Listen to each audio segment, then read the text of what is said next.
Eh bien, premier semestre 2021, Yves, nous venons de racheter un cabinet. Donc, c'est une opération de croissance externe que nous suivions depuis à peu près 1 an.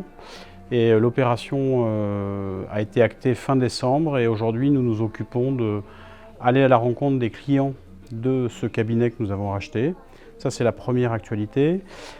La deuxième, c'est la création d'un fonds dédié avec une société de gestion de renom pour permettre un suivi plus actif de nos clients. Et la troisième actualité, qui est à mon avis la plus importante, c'était de retrouver nos équipes de façon physique, de façon efficace.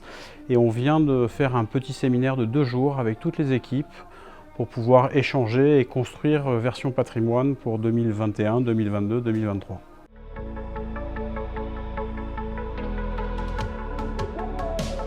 Alors, dans les ambitions, c'est déjà de renouer une relation physique avec nos clients, de pouvoir aller à leur rencontre, de refaire un point d'étape sur leur situation patrimoniale, de façon plus intimiste qu'à travers des visios ou des échanges téléphoniques.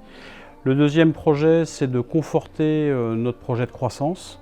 C'est effectivement de rencontrer tous les clients que nous venons de récupérer. Et là, c'est un véritable enjeu, puisqu'il faut leur faire connaître notre société, des nouvelles personnes.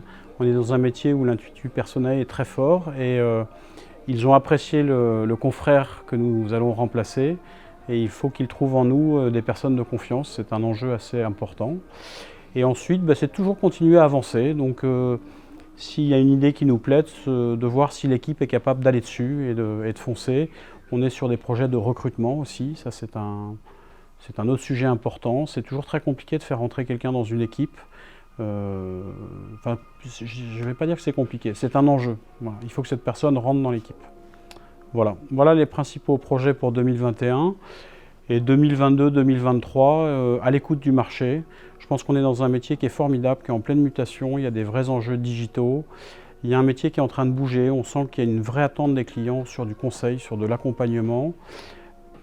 Heureusement ou malheureusement, ils ne trouvent pas avec leurs acteurs habituels ce qu'ils cherchent et c'est à nous d'être capables de leur proposer des solutions et aussi d'innover parce qu'on ne peut pas se contenter d'être dans un métier tel qu'il existe, il faut essayer d'anticiper ce qui pourrait se passer demain pour amener de la valeur ajoutée.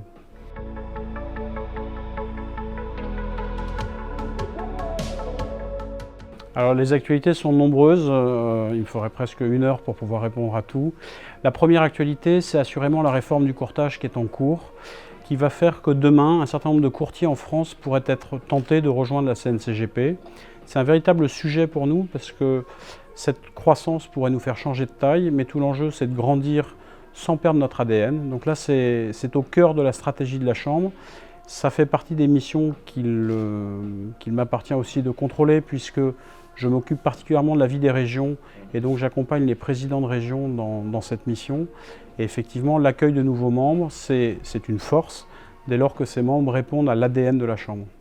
Ça, c'est un des sujets. Puis tous les autres sujets de notre métier, la digitalisation, la réglementation qui fait partie de notre paysage quotidien, comment la vivre plutôt que de la subir. Et voilà, ça fait déjà beaucoup d'actualités. Merci beaucoup Yves. Merci Yves.